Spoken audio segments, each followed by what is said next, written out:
High, বাঁকুড়ায় new open হওয়া এই ডিউড্রপ গার্ডেন অ্যান্ড রেস্টুরেন্টের ব্যাপারে ইতিমধ্যেই সকলে জানেন এবং ঘোরাফেরা খাওয়া দাওয়াও করে ফেলেছেন আশা করি। আমরাও অনেক দিন ধরেই ভাবছিলাম যে অফিসিয়াল কাজে লাস্ট যেদিন ইউনিভার্সিটি যাব সেদিন ওখান থেকেই সবাই আসবো, বাট ইউনিভার্সিটি শেষের পর সবাইকে একসাথে আর পাওয়া যাচ্ছিল না। তাই সেদিন আমরা এই কয়েকজন মিলে ডিসাইড করলাম যে আজই যাওয়া যাক। যারা জানেন না তাদের জন্য লোকেশনটা বলে দিই। এটা হলো অশোকনগর, মানে গোবিন্দনগর এসবিএসটিসি বাস ডিপোর একদম কাছেই। ঢুকেই যেটা দেখে আপনি মুগ্ধ হতে বাধ্য সেটা হলো ডেকোরেশন। যেমনটা দেখতে পাচ্ছেন, সাজানো গোছানো সাবেকি একটা ব্যাপার রয়েছে। থিমটার মধ্যে একটা বাঙালি আনার টাচ, ভীষণ ভালো লাগছে। ভেবেছিলাম যে ভয়েস ওভার দিয়ে ভিডিওটা করব না, যা যা র আনএডিটেড ক্লিপস থাকবে সেগুলোকেই পরপর অ্যাটাচ করে আপলোড করে দেবো। বাট আমার যা ফ্রেন্ড সার্কেল, রাদার আমি যাদের সাথে মিশি বা ঘোরাফেরা করি, অবশ্যই তারা আমার মতোই, কারণ ভাইবস ম্যাচ না করলে তো চলাফেরা করা যায় না।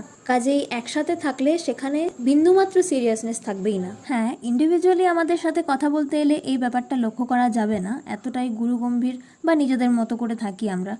বাট একসাথে হলেই একেবারে আলাদা একটা জোন, মানে সারাক্ষণ সব কথায় হাসি মজা ঠাট্টাই আর কি এসবই চলতে থাকে, অগত্যা ভয়েস ওভারই ভরসা। আর এই যে এখানে আমি প্রো ব্লগারদের মতো প্রপার ব্লগ করার বৃথা চেষ্টা করছি, পাশে ওরা হাসানোর এবং ট্রোল করার জন্য বসে আছে জেনেও। মেনু অ্যাটাচ করে দিলাম যাতে এখান থেকে মোটামুটি একটা আইডিয়া পেয়ে যান ফুড অ্যান্ড প্রাইসের ব্যাপারে। আচ্ছা, আমি কিন্তু আমার এবং আমাদের যেটা যেমন লেগেছে, যা মনে হয়েছে সেটাই শেয়ার করছি, nothing more nothing less. Ambience নিয়ে তো কোনো কথা হবে না, ভীষণ সুন্দর, শান্তিপূর্ণ আর বেশ মনোরম একটা পরিবেশ। এবার আসি মেন কথায়, মানে food and service. To be very honest, price wise খাবারের কোয়ান্টিটি অ্যান্ড কোয়ালিটি আরেকটু বেটার এক্সপেক্ট করেছিলাম, তাই একটু ডিসঅ্যাপয়েন্টেড হয়েছি। টেস্ট ভীষণ আহামরি কিছু না, আবার খারাপ এমনও নয়, মানে মোটামুটি ঠিকঠাক। আই গেস এখন নিউ তো, গ্র্যাজুয়ালি সার্ভিস ফুড সব কিছুই ইমপ্রুভ হবে, বেটার হবে। I hope so.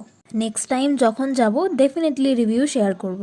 তবে যেটা না বললেই নয়, যারা চাইছেন শুধুমাত্র খাওয়া দাওয়া নয়, নিজের ফ্যামিলি বা ফ্রেন্ডসদের সাথে একটু পিসফুলি টাইম স্পেন্ড করবেন এবং তার সাথে উইদাউট এনি কেয়স সম্পূর্ণ আলাদাভাবে শুধু নিজেরা বসে খাওয়া দাওয়া করবেন, তাদের জন্য এটা পারফেক্ট একটা ডেস্টিনেশন। তার জন্য এই সুন্দর কটেজগুলো রয়েছে, যেমনটা আমাদের ক্ষেত্রে দেখছেন।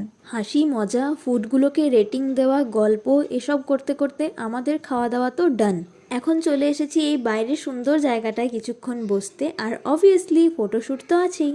এরকম একটা জায়গায় বসে চারিদিকের এই বিউটিফুল ভিউটা দেখতে দেখতে গল্প খাওয়া দাওয়া করতে চাইলে ডেফিনেটলি আসতেই পারেন। আমাদের তো বেশ ভালো লাগলো, নিশ্চয়ই আবার কখনো সবাই মিলে আসবো। ভিডিওটা কেমন লাগলো কমেন্টে জানাতে ভুলবেন না। টাটা।